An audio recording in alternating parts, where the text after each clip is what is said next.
L'exposition Les paysages éphémères, c'est des photographies que j'ai réalisées dans les environs de la Maison des Arts de Laval. C'est un corpus sur lequel je travaille depuis 2015. Les œuvres qui sont présentées ici ont toutes été réalisées dans les environs. Donc, je documente les grands chantiers qui ont eu lieu depuis 6 ans, comme la Place Belle. Moi, je m'intéresse au paysage qui est en transformation. J'installe des caméras de surveillance de fortune que je fabrique de façon artisanale sur des éléments du paysage urbain, puis je les laisse là pendant des mois, même des années. Moi, j'utilise des boîtes de biscuits. On peint l'intérieur en noir, on fait un petit trou, puis ensuite on vient insérer à l'intérieur une surface photosensible. Les temps d'exposition sont tellement longs que je ne peux pas les révéler ou les fixer. L'image, c'est directement imprimé sur le papier photographique. Donc, l'image en elle-même est très éphémère. Donc, je dois ouvrir les caméras dans le noir. Là, je dois les numériser directement.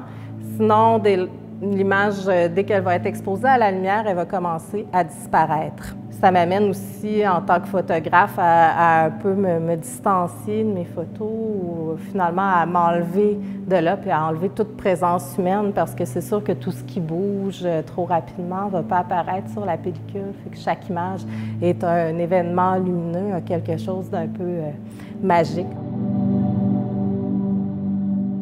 J'ai commencé d'abord par travailler avec des longues expositions avec des caméras régulières pour ensuite me mettre à travailler avec des sténopées, des caméras de fabrication artisanale afin d'essayer de capter ce que notre œil ne peut pas percevoir, mais une espèce de temps dilaté aussi.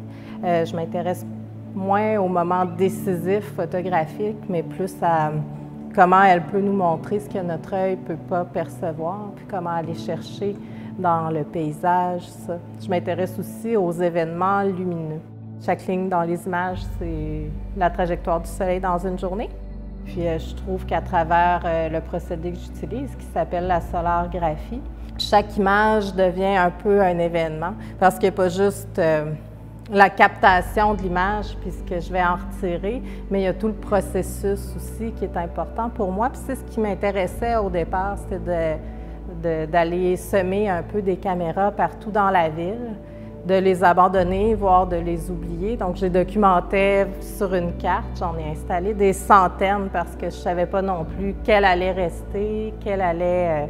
Puis cette carte-là va être disponible dans l'exposition en numérisant le code QR qui va être à l'entrée.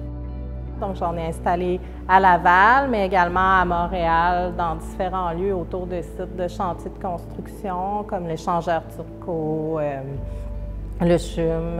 J'ai aussi documenté des tours de condominium. Ce projet-là m'a amené également à en installer un peu partout au Québec. J'en ai installé aussi en Abitibi, autour des chantiers miniers de Malartic, par exemple, mais également en Gaspésie, où on a documenté un petit peu plus l'érosion des berges. J'essaie de trouver des endroits qui sont en mouvance, puis qui nous amènent à réfléchir un peu sur notre façon d'occuper le territoire, puis au développement urbain.